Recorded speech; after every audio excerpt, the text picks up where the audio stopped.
ప్రపంచంలోనే అతిపెద్ద ప్రజాస్వామ్య ప్రక్రియను విజయవంతంగా నిర్వహించనున్నట్లు కేంద్ర ఎన్నికల ప్రధానాధికారి రాజీవ్ కుమార్ తెలిపారు. ఈ ఎన్నికల్లో 64.2 కోట్ల మంది ఓటు వేయడంతో మనం ప్రపంచ రికార్డు సృష్టించినట్లు వెల్లడించారు. G7 దేశాల్లోని మొత్తం ఓటర్ల కంటే ఈ సంఖ్య 1.5 రెట్లు ఎక్కువ అని పేర్కొన్నారు. ఐరోపా సమైక్యలోని 27 దేశాల ఓటర్ల కంటే 2.5 రెట్లు ఎక్కువ కావడం విశేషమని తెలిపారు. కౌంటింగ్ ప్రక్రియ చాలా పటిష్టంగా జరగనున్నట్లు తెలిపారు. మరికొద్ది గంటల్లో సార్వత్రిక ఎన్నికల ఫలితాలు వెలువడనున్న తరుణంలో కేంద్ర ఎన్నికల సంఘం ప్రత్యేకంగా మీడియా సమావేశం నిర్వహించింది. ఎన్నికల ముగింపుపై ఈసీ ఇటువంటి సమావేశాన్ని ఏర్పాటు చేయడం ఇదే తొలిసారి కావటం గమనార్హం. ఈ సందర్భంగా కేంద్ర ఎన్నికల ప్రధానాధికారి రాజీవ్ కుమార్ మాట్లాడుతూ ఇటీవల జరిగిన ఎన్నికల్లో 64.2 కోట్ల మంది ప్రజలు ఓటు హక్కు వినియోగించుకున్నారని చెప్పారు. ఈ ఎన్నికల్లో మహిళా ఓటర్లు పోటెత్తారని, 31.2 కోట్ల మంది మహిళలు తమ ఓటు హక్కును వినియోగించుకున్నారని చెప్పారు. ఈ నేపథ్యంలో మహిళా ఓటర్లకు స్టాండింగ్ ఓవేషన్ ఇచ్చారు. 27 రాష్ట్రాలు, కేంద్రపాలిత ప్రాంతాల్లో రీపోలింగ్ అవసరం రాలేదన్నారు. గత ఎన్నికల్లో 540 చోట్ల రీపోలింగ్ నిర్వహించగా ఈసారి ఆ సంఖ్య 39కి తగ్గిందని, ఇందులో కేవలం 2 రాష్ట్రాల్లోనే 25 చోట్ల రీపోలింగ్ జరిగిందని చెప్పారు. గత 4 దశాబ్దాలతో పోలిస్తే జమ్మూ కాశ్మీర్లో అత్యధిక ఓటింగ్ శాతం నమోదైందని తెలిపారు. మొత్తం అక్కడ 58.58% ఓటర్లు తమ ఓటు హక్కు వినియోగించుకున్నారని, కశ్మీర్ లోయలో 51.05% పోలింగ్ నమోదైందని చెప్పారు. ఎన్నికల్లో నగదు ప్రవాహాన్ని విజయవంతంగా అడ్డుకున్నామని, 10,000 కోట్ల విలువైన నగదు, కానుకలు, డ్రగ్స్, మద్యాన్ని ఎన్ఫోర్స్మెంట్ ఏజెన్సీలు స్వాధీనం చేసుకున్నాయని తెలిపారు. ఈ ఎన్నికల సమయంలో సివిజిల్ యాప్లో 4.56 లక్షల ఫిర్యాదులొచ్చాయని, వీటిల్లో 99.9% ఫిర్యాదులను పరిష్కరించామని, ఇందులో 87.5% వాటికి 100 నిమిషాల్లోపే పరిష్కారం చూపామని, డీప్ ఫేక్ వీడియోలను నిలువరించామని తెలిపారు. 642 ever anywhere in the world in any of the electoral exercise. That's what is the number of voters. And this is just to give you some small statistics. This is 1.5 times of the voters of all G7 countries. US, UK, France, Germany, Italy, Japan, Canada, all put together. We are comparing voters, not electors. And it is 2.5 times of the voters of 27 countries in the EU. That has been the incredible power of the voters of India. Let's see what happened next. There are 312 million proud women voters. This is also the highest ever in the world. It is larger than the 2019 elections, both the total and the women voters. So this we feel is the moment that we must cherish, we must celebrate, and we want to give them a standing ovation to all our voters by this. I would ask all of you to join, and these are all our voters. So we thank you all. Counting కు సంబంధించిన అన్ని ఏర్పాట్లు పూర్తయ్యాయని AP CEO Mukesh Kumar Meena తెలిపారు. రేపు ఉదయం 8 గంటల నుంచి పోస్టల్ బ్యాలెట్, 8:30 నుంచి ఈవీఎంలో ఓట్ల లెక్కింపు ఉంటుందన్నారు. ఈసారి పోస్టల్ బ్యాలెట్లు ఎక్కువగా వచ్చాయని, వీటికి ప్రత్యేక కౌంటర్లు ఉంటాయన్నారు. రాష్ట్రానికి 119 మంది అబ్జర్వర్లను ఈసీ నియమించిందని తెలిపారు. ప్రతి కౌంటింగ్ హాల్లో కౌంటింగ్ ఏజెంట్లు ఉంటారని, స్ట్రాంగ్ రూమ్ల వద్ద పటిష్ట భద్రత ఉందని, ఎలాంటి హింసాత్మక ఘటనలు జరగకుండా భద్రతా బలగాలను మోహరిస్తున్నట్లు చెప్పారు. అమరావతిలో నిర్వహించిన మీడియా సమావేశంలో ఏపీ సీఈఓ ముఖేష్ కుమార్ మీనా మాట్లాడారు. లెక్కింపు కేంద్రాల పరిసరాల్లో 144 సెక్షన్ అమలు చేస్తున్నామని, ఎలాంటి హింసాత్మక ఘటనలు జరగకుండా భద్రతా బలగాలను మోహరిస్తున్నామని తెలిపారు. ఏపీలో మొత్తం 3.33 కోట్ల మంది ఓటు హక్కు వినియోగించుకున్నారని చెప్పారు. 4.61 లక్షల మంది పోస్టల్ బ్యాలెట్ వినియోగించుకున్నారని, 26,473 మంది హోమ్ ఓటింగ్ ద్వారా ఓటు వేశారన్నారు. 26,721 మంది సర్వీస్ ఓటర్లు కాగా ఎలక్ట్రానిక్ విధానంలో ఓటు వేశారని చెప్పారు. పార్లమెంటు నియోజకవర్గాలకు 2,443 ఈవీఎం టేబుళ్లు, 443 పోస్టల్ బ్యాలెట్ల టేబుళ్లు ఏర్పాటు చేసినట్లు వెల్లడించారు. అసెంబ్లీ నియోజకవర్గాలకు 2,446 ఈవీఎం టేబుళ్లు, 557 పోస్టల్ బ్యాలెట్ టేబుళ్లు ఏర్పాటు చేశామని చెప్పారు. రాష్ట్ర వ్యాప్తంగా 33 ప్రాంతాల్లో 401 కౌంటింగ్ హాళ్లు ఏర్పాటు చేశామని, అమలాపురం పార్లమెంటు నియోజకవర్గం లెక్కింపునకు 27 రౌండ్లు పడుతుందని, ఫలితాలు వచ్చేందుకు సుమారు 9 గంటల సమయం పడుతుందన్నారు. రాజమహేంద్రవరం, నరసాపురం లోక్సభలో 13 రౌండ్లు ఉన్నాయని, ఇక్కడ ఫలితాలు వచ్చేందుకు సుమారు 5 గంటలు పడుతుందని చెప్పారు. భీమిలి, పాణ్యం అసెంబ్లీ నియోజకవర్గాల్లో 26 రౌండ్లున్నాయని, కొవ్వూరు, నరసాపురంలో 5 గంటల్లో ఫలితాలు వస్తాయన్నారు. కౌంటింగ్ ప్రక్రియను మీడియా చిత్రీకరణ చేసుకోవచ్చని, కౌంటింగ్ కేంద్రాల్లో మొబైల్ ఫోన్లు అనుమతించేది లేదన్నారు. మీడియాకు మాత్రం నిర్దేశించిన ప్రదేశం వరకు ఫోన్లు తీసుకెళ్లవచ్చని ఎంకే మీనా తెలిపారు. అదే దృష్టి చేసుకొని ఈసారి డ్యూరింగ్ దిస్ కౌంటింగ్ ఇట్లాంటి సంఘటనలు జరగకూడదు. దీనికోసం అప్పుడే ఎలక్షన్ కమిషన్ 16th మీటింగ్ జరిగినప్పుడు, అంటే 16th మే ఎలక్షన్ అయిన తర్వాత సిఎస్ గారిని, డీజీ గారిని అక్కడ పిలిచారు. మీటింగ్ అయిన తర్వాత వాళ్ళ రిక్వెస్ట్ ప్రకారం 25 ఎక్స్ట్రా కంపెనీస్ ఇవ్వడం జరిగింది. ఇన్ఫ్యాక్ట్ మనకు ఇనీషియల్గా 21 కంపెనీస్ కౌంటింగ్ సెంటర్ తర్వాత స్ట్రాంగ్ రూమ్ సెక్యూరిటీ కోసం వదిలారు. వదిలిన తర్వాత మళ్ళీ 20 కంపెనీస్ని ఈ ఇన్సిడెంట్స్ అయిన తర్వాత ఎక్స్ట్రా ఇవ్వడం జరిగింది. నిన్న ఇంకొకటి 25 కంపెనీస్ని మనకు ఇవ్వడం జరిగింది. సో ఇప్పుడు మన రాష్ట్రంలో 67 companies only for security of strong rooms as well as law and ఆర్డర్ని కంట్రోల్ చేయడం కోసం స్పెషల్గా ఎలక్షన్ కమిషన్ ద్వారా ఇవ్వడం జరిగింది. 25 కంపెనీస్ నిన్న, ఈరోజు అన్నీ వస్తున్నాయి. సో టోటల్ 67 కంపెనీస్ అయిపోయాయి. Regarding law and order arrangements మీ అందరికీ ఇంతకుముందు కూడా చెప్పాము, డీటెయిల్గా I will not go. 3 tier system ఉంది. ఫస్ట్ టియర్లో సెంట్రల్ ఫోర్సెస్ ఉంటారు, సెకండ్ టియర్లో ఏపీఎస్పీ ఉంటుంది, థర్డ్ టియర్లో మామూలు పోలీసు వాళ్ళు ఉంటారు. వైకాపాకు మరో ఎదురుదెబ్బ తగిలింది. పోస్టల్ బ్యాలెట్ల లెక్కింపు వ్యవహారంలో జోక్యం చేసుకోలేమని సుప్రీంకోర్టు స్పష్టం చేసింది. కేంద్ర ఎన్నికల సంఘం నియమాలపై జోక్యం చేసుకోబోమన్న హైకోర్టు డివిజన్ బెంచ్ ఉత్తర్వులపై వైకాపా సుప్రీంకోర్టును ఆశ్రయించింది. విచారణ చేపట్టిన అత్యున్నత న్యాయస్థానం ఆ పార్టీ పిటిషన్ను తోసిపుచ్చింది. పోస్టల్ బ్యాలెట్ల లెక్కింపు వ్యవహారంలో జోక్యం చేసుకోలేమని సుప్రీంకోర్టు స్పష్టం చేసింది. పోస్టల్ బ్యాలెట్ల ఓటర్ డిక్లరేషన్కు సంబంధించిన ఫామ్ 13A పై అటెస్టింగ్ అధికారి సంతకం ఉంటే చాలు. ఆయన పేరు, హోదా, అధికారిక ముద్ర, సీలు లేకపోయినా ఆ ఓట్లు చెల్లుబాటు అవుతాయంటూ కేంద్ర ఎన్నికల సంఘం మే 30న జారీ చేసిన ఉత్తర్వులపై వైఎస్ఆర్ కాంగ్రెస్ పార్టీ సుప్రీంకోర్టును ఆశ్రయించింది. ఈ కేసులో ఆంధ్రప్రదేశ్ హైకోర్టు ఇచ్చిన తీర్పును సవాల్ చేస్తూ ఆ పార్టీ సుప్రీంకోర్టులో ఎస్ఎల్పీ దాఖలు చేసింది. ఎన్నికల సంఘం ఇచ్చిన ఉత్తర్వులను కొట్టేయాలని కోరుతూ ఆ పార్టీ దాఖలు చేసిన రిట్ పిటిషన్పై విచారించిన ఆంధ్రప్రదేశ్ హైకోర్టు అధికార పార్టీ వాదనలను తిరస్కరిస్తూ జూన్ 1న తీర్పు చెప్పింది. ఎన్నికల ప్రక్రియ ప్రారంభమైన తర్వాత అందులో జోక్యం చేసుకోవడానికి వీల్లేదని, పిటిషనర్కు ఏదైనా అభ్యంతరం ఉంటే ఎన్నికల పిటిషన్ దాఖలు చేసుకోవచ్చని స్వేచ్ఛనిస్తూ జస్టిస్ మండవ కిరణ్మయి, జస్టిస్ న్యాపతి విజయ్తో కూడిన హైకోర్టు ధర్మాసనం తీర్పునిచ్చింది. ఈ తీర్పును సవాల్ చేస్తూ వైఎస్ఆర్ కాంగ్రెస్ పార్టీ సుప్రీంకోర్టును ఆశ్రయించింది. విచారణ చేపట్టిన సుప్రీంకోర్టు పోస్టల్ బ్యాలెట్ల వ్యవహారంలో జోక్యం చేసుకోలేమని స్పష్టం చేసింది. ఓట్ల లెక్కింపు నేపథ్యంలో సోషల్ మీడియాపై పోలీస్ శాఖ ప్రత్యేక దృష్టి సారించింది. రెచ్చగొట్టే పోస్టుల వ్యాఖ్యలపై సీరియస్ అయిన AP DGP Harish Kumar Gupta social media వేదికగా బెదిరింపులకు పాల్పడే వారిపై కఠిన చర్యలు తప్పదని హెచ్చరించారు. ఓట్ల లెక్కింపు నేపథ్యంలో సోషల్ మీడియాపై పోలీసు శాఖ ప్రత్యేక దృష్టి సారించింది. రెచ్చగొట్టే పోస్టులు, వ్యాఖ్యలు చేస్తే సోషల్ మీడియా వేదికగా బెదిరింపులకు పాల్పడే వారిపై కఠిన చర్యలు తప్పవని ఏపీ డీజీపీ హరీష్ కుమార్ గుప్తా హెచ్చరించారు. కౌంటింగ్ తర్వాత మీ అంతు చూస్తామంటూ సోషల్ మీడియా వేదికగా ప్రత్యర్థి శిబిరాలకు సవాల్ విసిరిన, వ్యక్తిగత దూషణలకు పాల్పడుతూ ఉద్రిక్తతలు సృష్టించిన వారిపై కఠిన చర్యలు తప్పవన్నారు. ఐటీ యాక్ట్ కింద కేసులు నమోదు చేస్తామని, రౌడీ షీట్లు ఓపెన్ చేస్తామని తెలిపారు. పీడీ యాక్ట్ ప్రయోగించడం వంటి కఠిన చర్యలు తప్పవని పేర్కొన్నారు. పోస్టులు ఎవరి ప్రోద్బలంతో పెడుతున్నారో కూడా విచారణ చేస్తామని, రెచ్చగొట్టే పోస్టులను, ఫోటోలను, వీడియోలను వాట్సాప్ స్టేటస్గా పెట్టుకోవడం, షేర్ చేయడం కూడా నిషిద్ధమన్నారు. గ్రూప్ అడ్మిన్లు అలర్ట్గా ఉండాలని, సోషల్ మీడియా పోస్టులపై పోలీసు శాఖ నిరంతర నిఘా ఉంటుందని తెలిపారు.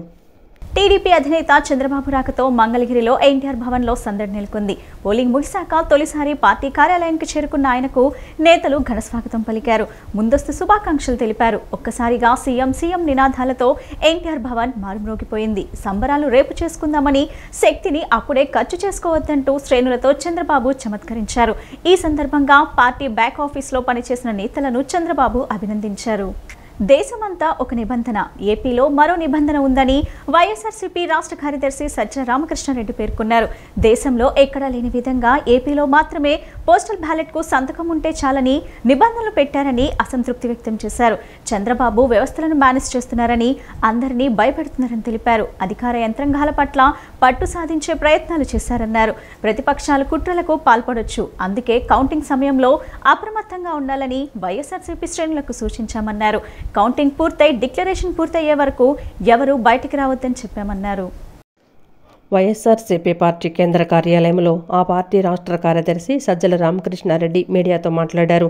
టీడీపీ అధినేత చంద్రబాబుపై ఆయన మండిపడ్డారు.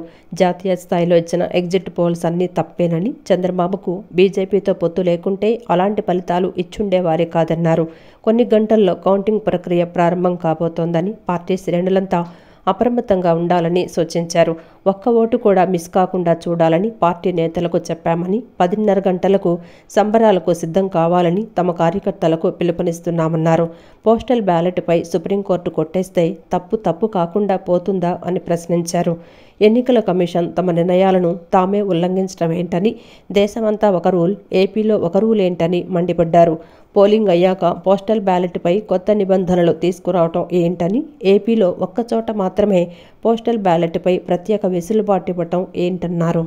ఎన్నికల కమిషన్ను చంద్రబాబు ప్రభావితం చేస్తున్నారని, వ్యవస్థలను మేనేజ్ చేయటం చంద్రబాబుకు కొత్తేమీ కాదన్నారు. నిబంధనలు ఫాలో అవ్వకుండా ఎలాగోలా విజయం సాధిస్తామనే భ్రమలో ఉన్నారని, చంద్రబాబుకు స్వతహాగా ఉన్న తన బుద్ధిని బయటపెట్టుకున్నారన్నారు. ప్రతిపక్షంలో ఉన్నప్పుడు ఎలా ఉన్నామో అధికారంలో ఉన్నప్పుడు కూడా అంతే బాధ్యతాయుతంగా ఉన్నామని చెప్పారు. తాము జనంతో ఉన్నాం, జనం తమతో ఉన్నారని, మళ్లీ అధికారంలోకి వస్తామని స్పష్టం చేశారు.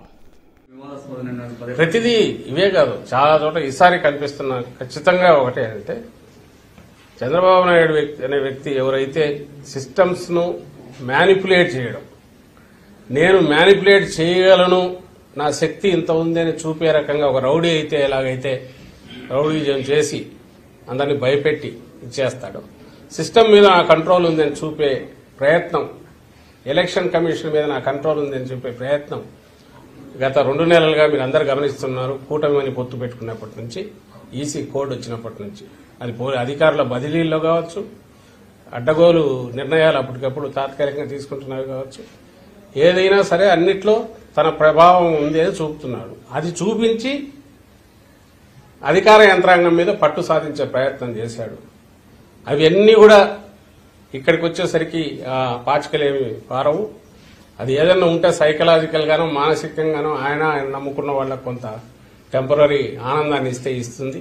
లేదా అధికారులు కొంతమంది భయపడి ఎందుకైనా మంచిది వీళ్ళు చెప్పినట్టు ఉంటే బెటర్ కదా అని వాళ్ళ చెప్పినట్టు ఫాలో అయ్యే అవకాశాలు ఏమి ఉంటాయేమో కానీ యాక్చువల్ ఓటింగ్ దీనికైతే దాని ఇంపాక్ట్ క్రియేట్ చేయదు. కానీ ఆయన నేచర్ ఏది ఉందో అది ఈసారి కూడా చూపించాడు చంద్రబాబు నాయుడు. బీజేపీతో పొత్తు పెట్టుకోవడం, పొత్తు పెట్టుకున్నాక తర్వాత ఇమ్మీడియట్ ఎన్నికల కమిషన్ మీద తన పట్టు బిగించడం. సార్వత్రిక ఎన్నికల ఓట్ల లెక్కింపు మరికొన్ని గంటల్లో ప్రారంభం కానుంది. విజయవాడ పార్లమెంట్ పరిధిలోని 7 నియోజకవర్గాలు, విజయవాడ పార్లమెంట్ నియోజకవర్గానికి సంబంధించి ఓట్ల లెక్కింపునకు ఇబ్రహీంపట్నంలోని నోవా నిమ్రా కళాశాలలో ఏర్పాటు చేశారు. ఓట్ల లెక్కింపు సజావుగా జరిగేలా పోలీసులు పటిష్ట చర్యలు చేపట్టారు. స్ట్రాంగ్ రూమ్లు, ఓట్ల లెక్కింపు కేంద్రాల వద్ద 3 అంచెల భద్రత ఏర్పాటు చేశారు. అవాంఛనీయ ఘటనలు జరగకుండా భారీ బందోబస్తు ఏర్పాటు చేశారు. ప్రతిష్టాత్మకంగా జరిగిన ఎన్నికల్లో కీలక ఘట్టానికి సమయం ఆసన్నమైంది. కౌంటింగ్కు ఇంకా కొన్ని గంటల సమయం మాత్రమే మిగిలి ఉంది. ఆ క్షణాల కోసం అభ్యర్థులతో పాటు ప్రజలు ఆసక్తిగా ఎదురు చూస్తున్నారు. ఈ క్రమంలో ఓట్ల లెక్కింపు సజావుగా సాగేలా కౌంటింగ్ కేంద్రాలతో పాటు సమస్యాత్మక ప్రాంతాల్లో పోలీసులు డేగ కన్నేశారు. విజయవాడ పార్లమెంటు పరిధిలోని 7 నియోజకవర్గాలు, విజయవాడ పార్లమెంటు నియోజకవర్గానికి సంబంధించి ఓట్ల లెక్కింపునకు ఇబ్రహీంపట్నంలోని నోవా నిమ్రా కళాశాలల్లో ఏర్పాట్లు చేశారు. కళాశాలల వద్ద కట్టుదిట్టమైన ఏర్పాట్లు చేశారు. కేంద్రాల్లోకి అభ్యర్థులు, వారి అధీకృత ఏజెంట్లను మాత్రమే అనుమతిస్తారు. అభ్యర్థులు, ఏజెంట్లు కౌంటింగ్ కేంద్రాల్లోకి ప్రవేశించేందుకు వేర్వేరు మార్గాలను ఏర్పాటు చేశారు. అసాంఘిక శక్తులు ప్రవేశిస్తే వారిని గుర్తించేందుకు వీలుగా సీసీటీవీ కెమెరాలతో పాటు ఫేషియల్ రికగ్నిషన్ కెమెరాలు ఏర్పాటు చేశారు. ఎన్టీఆర్ జిల్లా వ్యాప్తంగా శాంతి భద్రతల కోసం 3,000 మంది పోలీసులు విధులు నిర్వహిస్తున్నారు. 4, 5 తేదీలలో విజయోత్సవాలు, ర్యాలీలకు ఎటువంటి అనుమతి లేదని ఇప్పటికే పోలీసులు స్పష్టం చేశారు. జిల్లా వ్యాప్తంగా 144 సెక్షన్ 30 అమలులో ఉంటాయని విజయవాడ సిపి రామకృష్ణ వెల్లడించారు. నిషేధాజ్ఞలు ఉల్లంఘిస్తే కేసులు నమోదు చేస్తామని హెచ్చరించారు. 3 అంచెల భద్రత మధ్య విజయవాడ పార్లమెంటు పరిధిలో ఓట్ల లెక్కింపునకు ఏర్పాట్లు పూర్తి చేశామని ఎన్టీఆర్ జిల్లా కలెక్టర్ ఢిల్లీరావు చెప్పారు. తెలుగుదేశం జాతీయ ప్రధాన కార్యదర్శి నారా లోకేష్ చంద్రబాబు సతీమణి భువనేశ్వరి అమరావతి చేరుకున్నారు. గన్నవరం విమానాశ్రయంలో లోకేష్, భువనేశ్వరిలకు పార్టీ నేతలు ఘనస్వాగతం పలికారు. గన్నవరం అభ్యర్థి ఎర్లగడ్డ వెంకట్రావు, పెదకూరపాడు అభ్యర్థి భాష్యం ప్రవీణ్ తదితరులు పుష్పగుచ్చం అందించి ఆహ్వానించారు. గన్నవరం విమానాశ్రయం నుంచి లోకేష్, భువనేశ్వరి కుటుంబ సభ్యులు ఉండవల్లిలోని తమ నివాసానికి బయలుదేరి వెళ్లారు. రాష్ట్రంలో వైకాపా ప్రభుత్వం కూలిపోతుందని సిపిఐ రాష్ట్ర కార్యదర్శి కె రామకృష్ణ జోసెం చెప్పారు. విజయవాడలో మీడియాతో మాట్లాడుతూ రామకృష్ణ ఈ వ్యాఖ్యలు చేశారు. రేపు వచ్చే ఎన్నికల ఫలితాల్లో ఇదే స్పష్టమవుతుందని రామకృష్ణ తెలిపారు. ఎన్నికల ముందు ప్రజలకు వైకాపా ప్రభుత్వాన్ని ఓడించాలని పిలుపునిచ్చామని అదే జరుగుతుందని ఆశాభావం వ్యక్తం చేశారు. అనేది మరి వచ్చింది, తర్వాత ఎగ్జిట్ పోల్స్ 2 రకాలుగా కూడా చెప్పారు. ఏదేమైనా సరే నేను అనుకుంటా ఉన్నాను, రాష్ట్రంలో ప్రజలు గవర్నమెంట్ మార్చడానికి సిద్ధపడ్డారని, మరి గవర్నమెంట్ మారాలని కూడా మేము కోరాము. ప్రజలు కూడా దానికి అనుకూలంగానే స్పందించారని చెప్పి మేము భావిస్తూ ఉన్నాము. ఏదేమైనా సరే రేపు ఈ పాటికి ఫలితాలు వస్తూ ఉన్నాయి కాబట్టి ఇంకా రేపు ఫలితాలు వచ్చిన తర్వాత మీరే మాకు చెప్తారు. కాబట్టి ఇంకా ఎక్కువ చెప్తే ఇంకా బాగుండదు. అది గవర్నమెంట్ అయితే పోవాలని చెప్పేవాళ్ళు మేము. ఎమ్మెల్యే పిన్నెల్లి రామకృష్ణారెడ్డిపై సుప్రీంకోర్టు ఆంక్షలు విధించింది. రేపు జరిగే ఎన్నికల కౌంటింగ్ కేంద్రంలోకి పిన్నెల్లి వెళ్లొద్దని సుప్రీంకోర్టు ఆదేశించింది. మాచర్లలో ఈవీఎం ధ్వంసం ఘటనలో అడ్డుకునేందుకు యత్నించిన నంబూరి శేషగిరిరావు తనకు ప్రాణభయం ఉందని పిన్నెల్లిని అరెస్ట్ చేయాలని ఆశ్రయించిన నేపథ్యంలో కోర్టు ఆదేశాలు ఇచ్చింది. ఈవీఎం ధ్వంసం, హత్యాయత్నం కేసులో పిన్నెల్లిని అరెస్ట్ చేయాలని, అరెస్టుకు హైకోర్టు ఇచ్చిన వెసులుబాటు ఎత్తివేయాలని నంబూరి శేషగిరిరావు దాఖలు చేసిన పిటిషన్లపై సుప్రీంకోర్టు విచారణ జరిపింది. ఈ నెల 6 వరకు అరెస్ట్ చేయవద్దన్న వెసులుబాటు ఎత్తివేయాలని పిటిషన్ దాఖలు చేయగా ఆయన కౌంటింగ్ కేంద్రంలోకి వెళ్లొద్దని సుప్రీంకోర్టు ఆదేశించింది. కలుషిత నీరు త్రాగి 9 మంది మరణిస్తే బీఎంసీ అధికారులు మాత్రం వారి మరణానికి తాగునీరు కారణం కాదని చెప్పడం అన్యాయమని సిపిఐ రాష్ట్ర కార్యదర్శి కె రామకృష్ణ మండిపడ్డారు. డయేరియాతో మరణించిన వారి కుటుంబాలకు 10 లక్షల రూపాయల నష్టపరిహారం ఇవ్వాలని డిమాండ్ చేశారు. భవిష్యత్తులో ఎలాంటి ఘటనలు జరగకుండా చర్యలు చేపట్టాలని ప్రభుత్వాన్ని రామకృష్ణ డిమాండ్ చేశారు. నగరంలోని మొగల్రాజ్పురంలో డయేరియాతో మరణించిన కుటుంబాలను సిపిఐ రాష్ట్ర కార్యదర్శి కె రామకృష్ణ పరామర్శించారు. డయేరియాకి గల కారణాలు స్థానికులను అడిగి తెలుసుకున్నారు. వైద్యులను అడిగి ప్రస్తుతం డయేరియా పరిస్థితిపై రామకృష్ణ ఆరా తీశారు. అనంతరం డ్రైనేజీ కాల్వల వాస్తవ పరిస్థితిని పరిశీలించారు. అనంతరం రామకృష్ణ మీడియాతో మాట్లాడుతూ ఎంతో చైతన్యం కలిగిన విజయవాడ నగరంలో వీఎంసీ అధికారుల నిర్లక్ష్యానికి 9 మంది ప్రాణాలు బలి కావడం చాలా బాధాకరమన్నారు. కలుషిత నీరు తాగి 9 మంది మరణిస్తే వీఎంసీ అధికారులు మాత్రం వారి మరణానికి త్రాగునీరు కారణం కాదని చెప్పడం అన్యాయమన్నారు. డయేరియాతో మరణించిన వారి కుటుంబాలకు 10 లక్షల రూపాయల నష్టపరిహారం ఇవ్వాలని డిమాండ్ చేశారు. భవిష్యత్తులో ఇలాంటి ఘటనలు జరగకుండా చర్యలు చేపట్టాలని ప్రభుత్వాన్ని రామకృష్ణ డిమాండ్ చేశారు. నగరంలో త్రాగునీటి పైప్ లైన్లలో కలుషిత నీరు సరఫరా అవుతోంది. మరమ్మతులు చేయమని గత 6 నెలల క్రితం నగర మేయర్, కమిషనర్, వీఎంసీ అధికారులకు వినతిపత్రాలు అందజేశామని పత్రికా సమావేశాలు పెట్టి తెలియజేసినా కనీసం స్పందన లేకపోవడం ద్వారా నేడు 9 మంది నిండు ప్రాణాలు కోల్పోవాల్సిన పరిస్థితి నెలకొందని సిపిఐ నగర కార్యదర్శి కోటేశ్వరరావు ఆవేదన వ్యక్తం చేశారు. ఇప్పటికైనా వీఎంసీ అధికారులు మొద్దు నిద్ర వేడి నగరవాసులకు స్వచ్ఛమైన త్రాగునీరు అందించి డయేరియాను అరికట్టాలని డిమాండ్ చేశారు. దాన్ని మార్చకుండా వాటినే కంటిన్యూ చేస్తూ రిపేర్లు చేయడము, లేదంటే దానికి రబ్బరు ఇవి తొలగించి ఆ పని కానివ్వడం చేస్తూ ఉన్నారు తప్ప అది సరైనది కాదు. ఎందుకంటే మురికి నీరు ఒకసారి అందులోకి పోవడానికి ఆస్కారం ఉన్నప్పుడు నువ్వు దాన్ని తీసి మళ్ళీ కొత్త పైపులు వేయాలి తప్పితే ఈ రకంగా చేయడం కరెక్ట్ కాదు. కనీసం మున్సిపాలిటీ వారు ఇప్పటికైనా స్పందించాలి. కార్పొరేషన్ తగిన చర్యలు చేపట్టాలి. అదేవిధంగా 9 మంది చనిపోయిన తర్వాత కూడా ప్రభుత్వం దీని పట్ల నిర్లక్ష్యంగా ఉంటే సరైంది కాదు. చనిపోయిన కుటుంబాలు ఏవైతే ఉన్నాయో చనిపోయిన కుటుంబాలకు 10 లక్షల రూపాయలు ఎక్స్‌గ్రేషియా ప్రకటించాలని చెప్పి ప్రభుత్వాన్ని డిమాండ్ చేస్తూ ఉన్నాం. ఎలాగూ రేపు కౌంటింగ్ కంప్లీట్ అవుతుంది కాబట్టి కొత్త ప్రభుత్వం ఏర్పడిన తర్వాత ఖచ్చితంగా కొత్త ప్రభుత్వానికి మేము సిపిఐ తరఫున రిప్రజెంట్ చేస్తాము.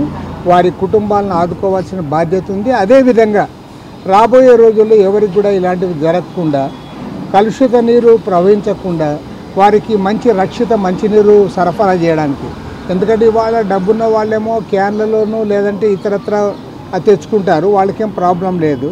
కానీ పేద వర్గాల వారు లేదంటే బిలో మిడిల్ క్లాస్ వారందరూ కూడా ఈ ప్రభుత్వం సరఫరా చేసే నీటిపైన వారు గారు ఎస్సీగా నుంచి ఏఈల వరకు కూడా అందరూ కదిలి నగరంలో మరింత ప్రమాదాలు సంభవించకుండా చర్యలు చేపట్టాలని చెప్పి సిపిఐగా డిమాండ్ చేస్తూ ఉన్నాం. అదే సందర్భంలో ఈ చనిపోయినటువంటి కుటుంబాలకి ఈ యొక్క నగరపాలక సంస్థ అధికారులు ప్రజాప్రతినిధుల యొక్క చేతకానితనం వల్లే చనిపోయారు. వారికి నష్టపరిహారం చెల్లించాల్సినటువంటి బాధ్యత నగరపాలక సంస్థ ఇవాళ ఇంటి పన్నులు వసూలు చేయటం, పన్నులు విభజించి పన్నుల మీద పన్ను, చెత్త మీద పన్ను, మరి నీటి ఛార్జీలు, డ్రైనేజ్ ఛార్జీల పన్నుల మీద పన్నులు వసూలు చేసేటటువంటి మీకు పాలనను అందించేటటువంటి పరిస్థితి లేదా? ప్రజల మీద ప్రాణాలు కాపాడవలసినటువంటి బాధ్యత లేదా అని చెప్పి కోరుతా ఉన్నాం. అందుకనే 10 లక్షల రూపాయలు చనిపోయినటువంటి వారందరికీ కూడా నష్టపరిహారం చెల్లించాలని చెప్పి, ఎవరైతే బాధితులు ఆసుపత్రిలో చికిత్స పొందుతున్నారో వారు పూర్తిగా కోలుకునేంత వరకు కూడా నగరపాలక సంస్థ ప్రభుత్వం బాధ్యత తీసుకోవాలని చెప్పి ఈ సందర్భంగా కోరుతాం. దేశంలో మత విద్వేషాలు రెచ్చగొడుతూ ప్రధాని నరేంద్ర మోడీ పబ్బం గడుపుకుంటున్నారని సిపిఎం సిపిఐ రాష్ట్ర కార్యదర్శులు శ్రీనివాసరావు, రామకృష్ణ మండిపడ్డారు. పాలస్తీనా పోరాటాన్ని బీజేపీ టెర్రరిజంగా చిత్రీకరిస్తుందని దుయ్యబట్టారు. శాంతి కోరే వారంతా వామపక్ష పార్టీలు చేపట్టే ఉద్యమానికి మద్దతు ఇవ్వాలని, సోషల్ మీడియా ద్వారా దీనిపై విస్తృత ప్రచారం కల్పించాలని పిలుపునిచ్చారు.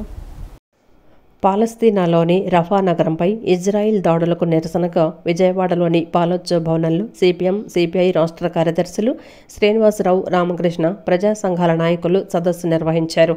ఇజ్రాయిల్ మారణకాండపై సిపిఎం రాష్ట్ర కార్యదర్శి శ్రీనివాసరావు మండిపడ్డారు. అంతర్జాతీయ న్యాయస్థానం, ఐక్యరాజ్య సమితి యుద్ధం నిలిపివేయాలంటూ ఇరు దేశాలను ఆదేశించినప్పటికీ మే 26, 27, 28 తేదీలలో రఫా నగరంపై ఇజ్రాయిల్ వైమానిక దాడులు చేయడాన్ని తీవ్రంగా ఖండిస్తున్నామన్నారు. రఫా నగరంలోని గుడారాలపై దాడులు చేసి వందలాది మంది ప్రాణాలు పోవడానికి కారణమయ్యారని మండిపడ్డారు. ఇజ్రాయిల్ మారణకాండను మోడీ ప్రభుత్వం ఎందుకు వ్యతిరేకించడం లేదని ప్రశ్నించారు. ఇజ్రాయిల్ కాల్పుల విరమణ ప్రకటించాలని, పాలస్తీనాను స్వతంత్ర రాజ్యంగా ప్రకటించాలని డిమాండ్ చేస్తున్నట్లు శ్రీనివాసరావు పేర్కొన్నారు.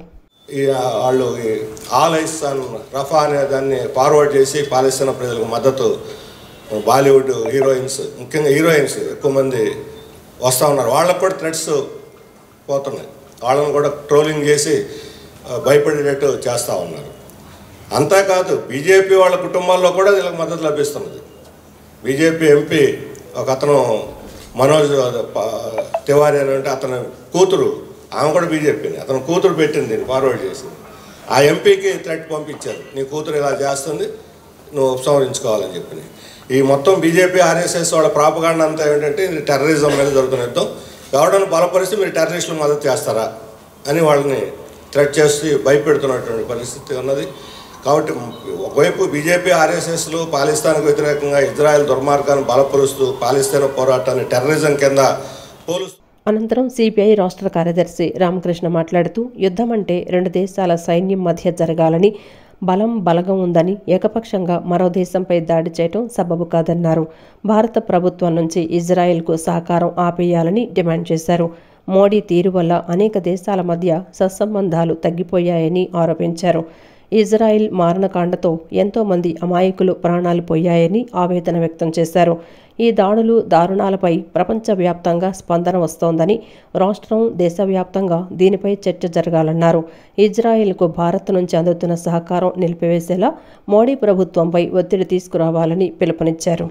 వాళ్ళని విచ్చలవిడిగా వాళ్ళపైన దుర్మార్గాలు, దౌర్జన్యాలు జరుగుతూ ఉంటే నిజంగా ప్రపంచవ్యాప్తంగా కూడా స్పందన వస్తూ ఉంది.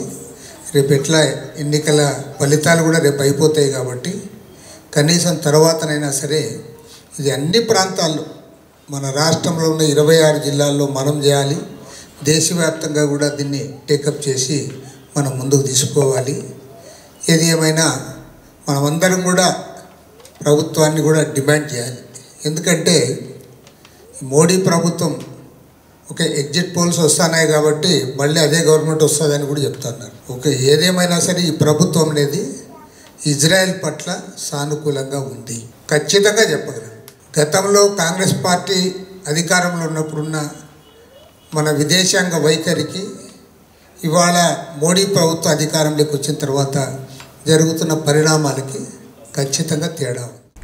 ఆంధ్రప్రదేశ్ను ఆర్థిక అత్యవసర పరిస్థితుల నుంచి బయటపడేయడానికి సరిపడా ఆర్థిక విధానం, బడ్జెట్ రూపకల్పనలో నిపుణులైన పౌర సమంజసం కూడా భాగస్వామ్యం చేయాలని ఆంధ్రప్రదేశ్ ప్రొఫెషనల్స్ ఫోరం వ్యవస్థాపకులు నేతి మహేశ్వరరావు కోరారు. బడ్జెట్లో ఉన్న కనీసం 20% అన్న అభివృద్ధికి కేటాయించాలని, అప్పుడే ఏపీ మనుగడ సాధించగలుగుతుందని తెలిపారు. రాష్ట్ర విభజన జరిగి 10 సంవత్సరాలు అవుతున్న సందర్భంగా ఆంధ్రజాతి ఆత్మఘోష తీరేనా అనే అంశంపై ఆంధ్రప్రదేశ్ ప్రొఫెషనల్స్ ఫోరం ఆధ్వర్యంలో గాంధీనగర్లోని ప్రెస్ క్లబ్లో విలేకరుల సమావేశం నిర్వహించారు. సమావేశంలో ఫోరం అధ్యక్షులు నేతి మహేశ్వరరావు మాట్లాడుతూ రాష్ట్ర విభజనతో ఆంధ్రప్రదేశ్కు తీరని అన్యాయం జరిగిందన్నారు.